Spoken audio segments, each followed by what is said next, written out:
KPBS On Demand is supported by Splatero, helping homeowners pay for home improvements by offering streamlined access to your home's equity with no additional monthly payments or new debt. Splatero provides a lump sum payment in exchange for a share of your home's future value. Pre-qualification available at splatero.com. Good morning, I'm Debbie Cruz. Happy Friday. It's July 1st. An end to remain in Mexico. More on that next, but first, let's do the headlines.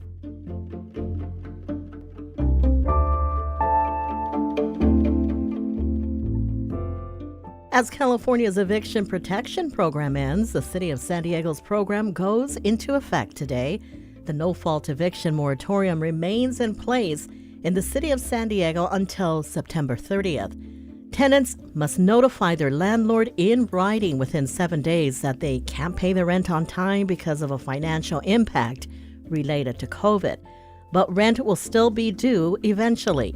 You can find out more about the qualifications for the City of San Diego's eviction moratorium through the Legal Aid Society's website, lassd.org. And as you know, this weekend is a holiday weekend, so CHP will be increasing its policing of San Diego freeways and rural roads. The extra policing is part of the agency's annual effort to crack down on aggressive, distracted, that means people who text and drive and so on, and intoxicated driving during the 4th of July weekend. CHP's increased enforcement begins at 6 this evening and lasts through Monday. And for all you football fans, Petco Park will be hosting its first ever football game this year. Organizers announced yesterday that the 2022 SDCCU Holiday Bowl will be held at Petco Park on December 28th. This year's game will be the first Holiday Bowl since 2019 because, of course, the pandemic. From KPBS, you're listening to San Diego News Now. Stay with me for more of the local news you need.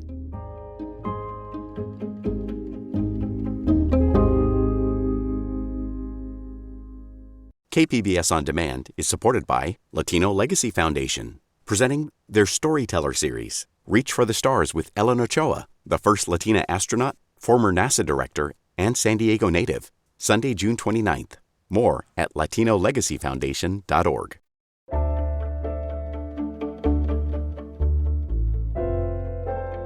Well, a lot of people were waiting for this. The Supreme Court ruled yesterday that the Biden administration has the authority to end the controversial Remain in Mexico policy. As you probably remember, President Joe Biden tried to end the Trump-era policy shortly after taking office, but a lower court blocked that termination. KPBS border reporter Gustavo Solis spoke with some local experts about the ruling's impact. Remain in Mexico forced vulnerable asylum seekers to live in Mexican border towns while their cases were adjudicated. Pedro Rios is an activist with the American Friends Service Committee. He says that people in the program face significant danger. We've seen reports of people that have been kidnapped, people that have faced abusive situations by Tijuana police or other municipal Mexican authorities, or even worse, where there are sexual assaults that have taken place, or even deaths. Remain in Mexico is just one of two Trump-era policies that limit asylum. The other is Title 42, which allows border officials to turn away asylum seekers without giving them a chance to see a judge. Julie Neusner is an attorney with Human Rights First. She says that as long as Title 42 remains in place, migrants will continue to be shut out from the asylum process. The asylum system is far from restored. Title 42 is still in place. There is no access to asylum at the border, at ports of entry because of Title 42. A separate lawsuit filed by red states has forced the Biden administration to keep Title 42 in place. Gustavo Solis, KPBS News.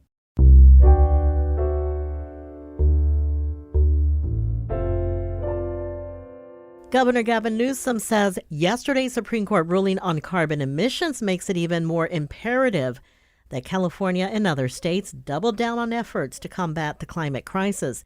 The court ruled that the EPA does not have the authority to make decisions on fighting climate change. That authority lies with Congress. Nicole Capretz, founder and CEO of the Climate Action Campaign, said that while there is work to be done nationwide, she remains hopeful about what California can accomplish. If we can show it's possible and, build a market for renewable technologies and more climate solutions and show it on the ground, the infrastructure on the ground and the positive public health impacts and economic impacts of these projects, then I think the good news will spread and we will win. California has made a nearly $54 billion climate commitment, and that commitment includes working toward 100% zero emissions vehicles by 2035, phasing out oil drilling and fracking, and creating international climate partnerships. Well, it seems like COVID isn't going away anytime soon. San Diego County is still averaging more than 1,000 new COVID-19 infections every day. The sustained increase comes as new and more contagious variants appear to be spreading. With an explanation, we have KPBS health reporter Matt Hoffman. We're still seeing a lot of viral activity. UC San Diego professor of medicine and infectious diseases, Dr. Robert Schooley, says wastewater data shows the more contagious BA5 and BA4 Omicron variants now make up about half of new cases. This virus is picking off people that have up until now not been infected and who have been really quite careful about vaccination and masking. Schooley himself recently contracted COVID for the first time. He says keeping up to date with vaccinations is key for these variants. Federal regulators announced Thursday they want Omicron-specific booster doses starting in the fall. The FDA is asking manufacturers to modify vaccines to better target the BA4 and BA5 variants. Matt Hoffman, KPBS News. Coming up, we have new warning signs going up at the beaches. We'll have that story and more next, just after the break.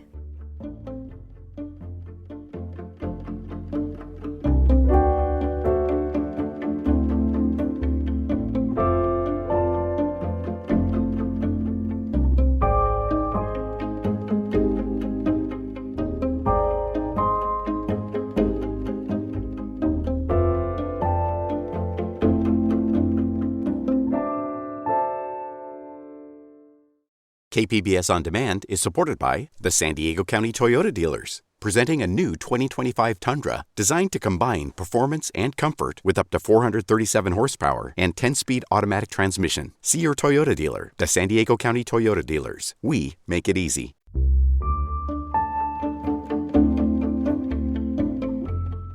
Well, San Diego County officials have developed new warning signs for South Bay residents already stung from 7 weeks of beach closures.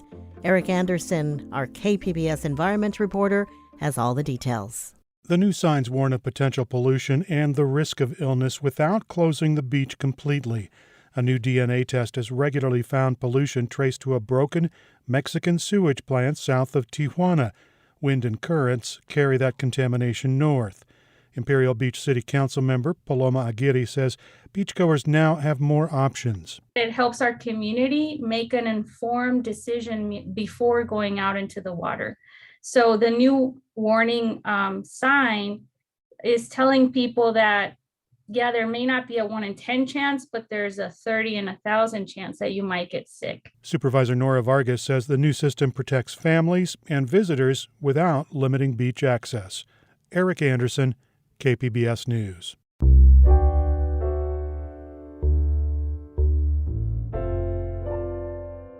Activists seeking changes in how the Sheriff's Department runs county jails now have a court date for an injunction that could force those changes.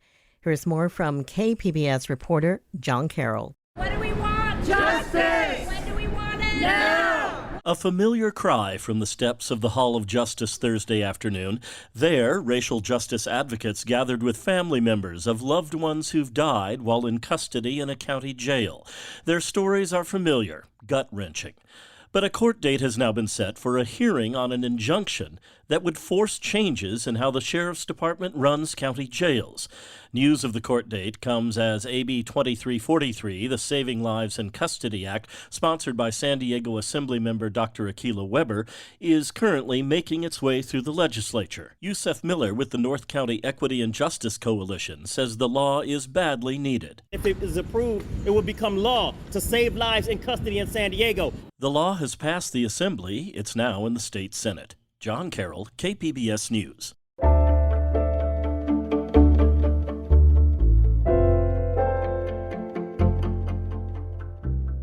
Marvel Comics Spider-Man celebrates his 60th anniversary this year and will be inducted into the Comic-Con Museum's Character Hall of Fame.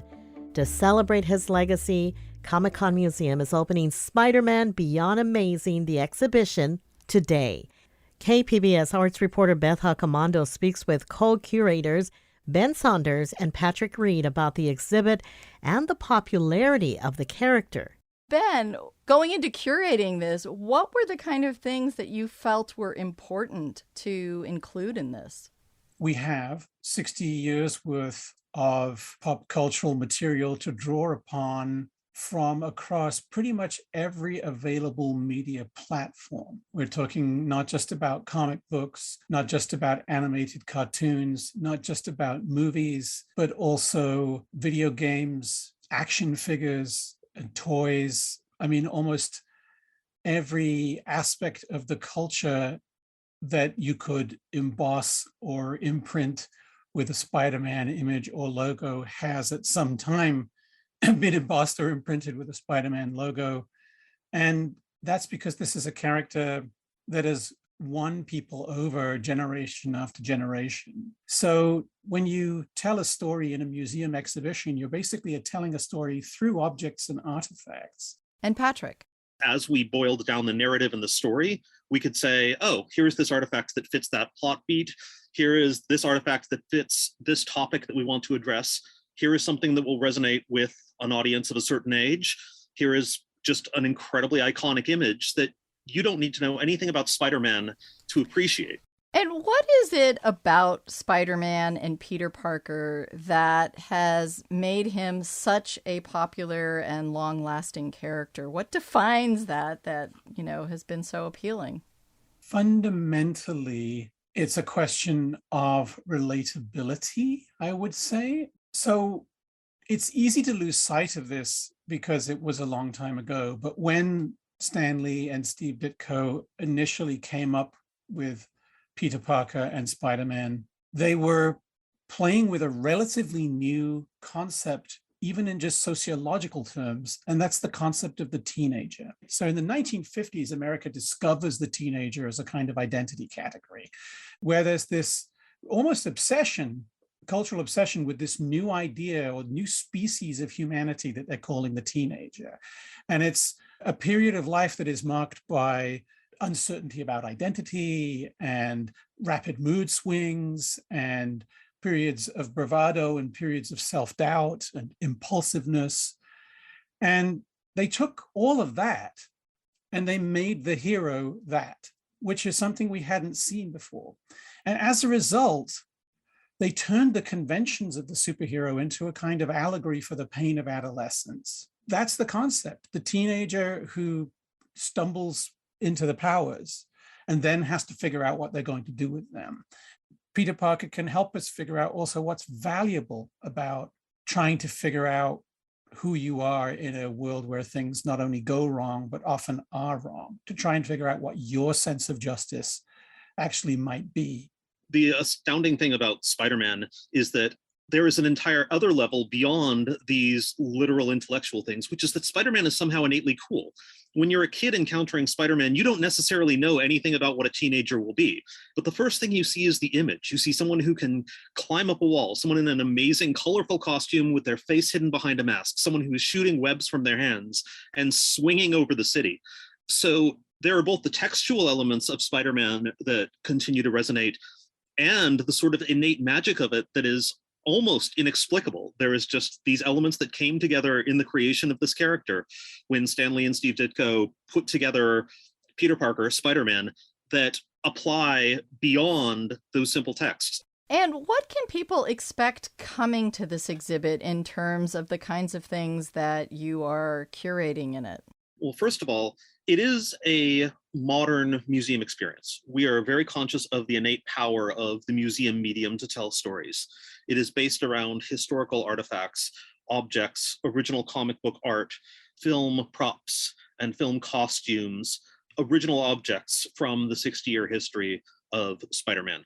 But then we also use all sorts of modern techniques, lighting, projections, high definition digital canvases, to tell the story in a more kinetic way, interactive touch screens in different areas that you can go to and go deeper and read more about the text if you're taking longer to go through the show.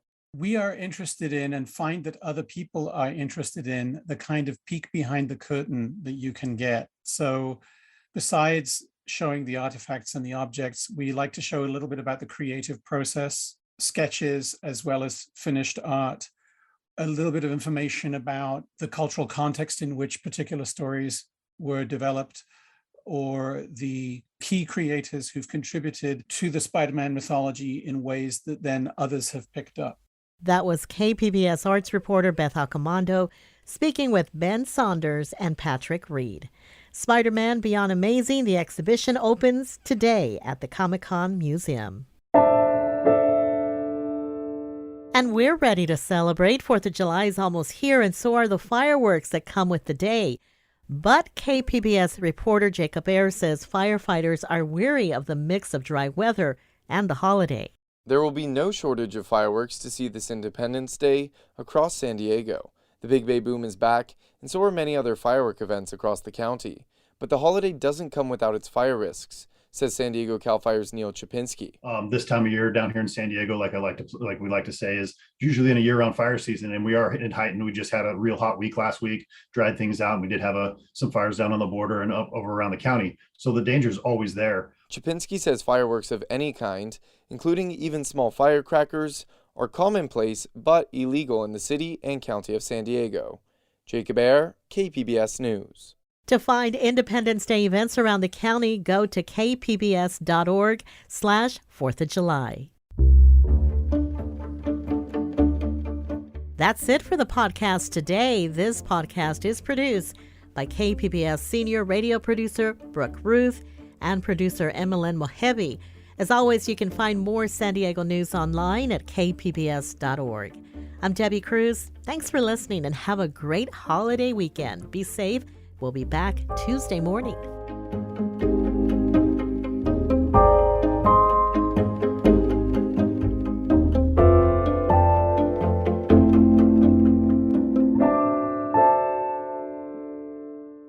KPBS On Demand is supported by the San Diego County Toyota dealers, offering a new 2025 lineup of vehicles at your local Toyota dealer, including a new Tacoma with turbocharged 4-cylinder engines and a hybrid powertrain option. The San Diego County Toyota dealers. We make it easy.